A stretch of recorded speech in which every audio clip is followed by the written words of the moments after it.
Hello guys, welcome back to this channel. In this today's tutorial, I'm going to show you how to create eye zoom transition in CapCut PC.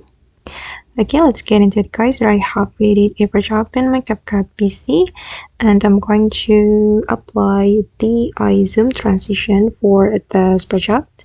First thing first, we need to go to the transition menu and you are going to search for the infinite transition. Just type in infinite transition. Okay, and there will be two results for you. You can select infinite one. It's like zoom out effect, and then infinite two, zoom in effect. And I'm just going to use this one. I'm going to add it to my project. Okay, now the transition has been applied, and I'm going to play my video to check it. Alright guys, and that's all the way to create eye zoom transition in CapCut PC. I hope this video will be useful for you. Thank you so much for watching and see you in the next video.